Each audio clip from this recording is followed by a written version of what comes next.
Welcome friends on my YouTube channel RJ Info@अड्डा।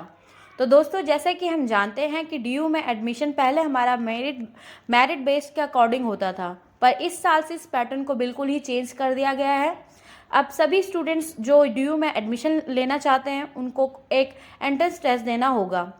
इस entrance test को NTA द्वारा कराया जाएगा और इस एंट्रेंस टेस्ट का नाम CUET यानी कॉमन यूनिवर्सिटी एंट्रेंस टेस्ट है, जिसे सभी बच्चों के लिए जो DU में एडमिशन लेना चाहते हैं उनके लिए देना कंपलसरी है। दोस्तों, इस एंट्रेंस टेस्ट के एडमिशन फॉर्म को इस महीने की 2 अप्रैल से ही जारी कर दिया गया था और इसकी जो फॉर्म फिलअप करने की लास्ट डेट है वो पहले 30 अप्रैल थी, पर अब इसे बढ़ा करके 6 मई कर दिया गया है। तो CUET एंट्रेंस टेस्ट से रिलेटेड तमाम इन्फॉर्मेशन हम आपको आज की इस वीडियो में देने वाले हैं, तो हमारी वीडियो को शुरू से लेकर एंड तक ज़रूर देखें। और जिन लोगों ने हमारे चैनल को सब्सक्राइब नहीं किया है वह हमारे चैनल को सब्सक्राइब भी कर लें।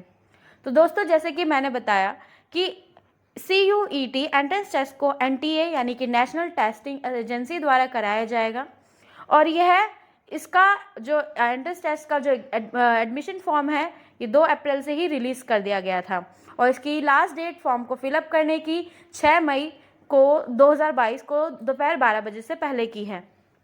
अब जान लेते हैं इसके फ़ीस स्ट्रक्चर के बारे में।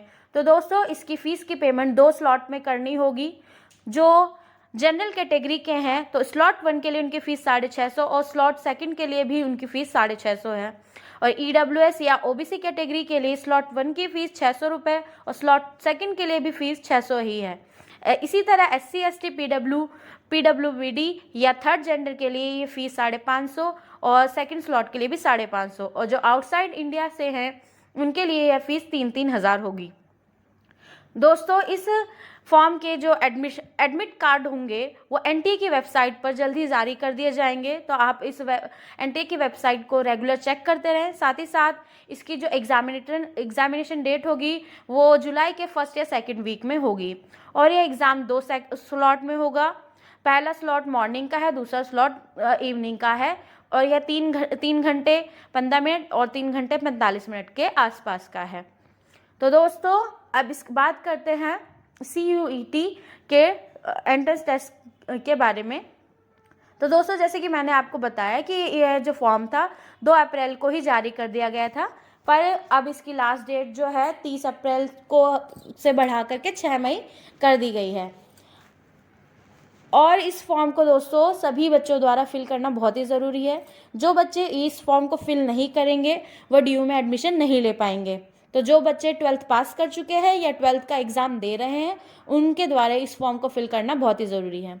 दोस्तों, यह जो एग्ज़ाम होगा यह 3 सेक्शंस में होगा। इसमें पहले सेक्शन लैंग्वेजेस का है, दूसरा सेक्शन हमारे डोमेन सब्जेक्ट्स का है और तीसरा सेक्शन जनरल टेस्ट का है।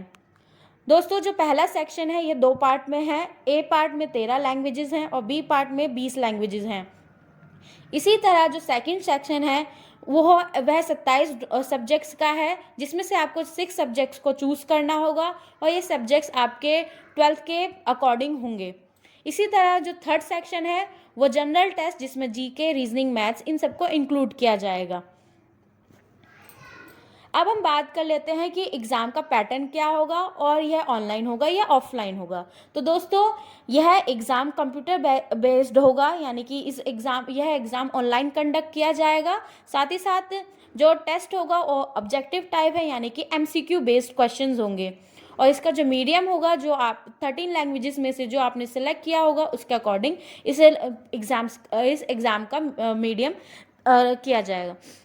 इसका सिलेबस दोस्तों ये 3 सेक्शंस में है। पहला सेक्शन लैंग्वेजेस का है, जिसमें फर्स्ट में 13 और सेकंड पार्ट में 20 लैंग्वेजेस हैं और सेकंड सेक्शन हमारा डोमेन सब्जेक्ट्स का है, जिसमें से 6 सब्जेक्ट आपको 12th के अकॉर्डिंग चूज़ करने हैं। थर्ड सब्जेक्ट आपका जनरल टेस्ट का होगा।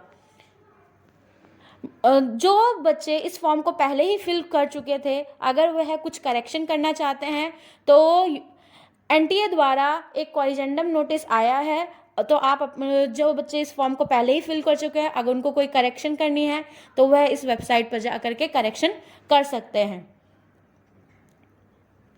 अगर फॉर्म को इस CUET एग्ज़ाम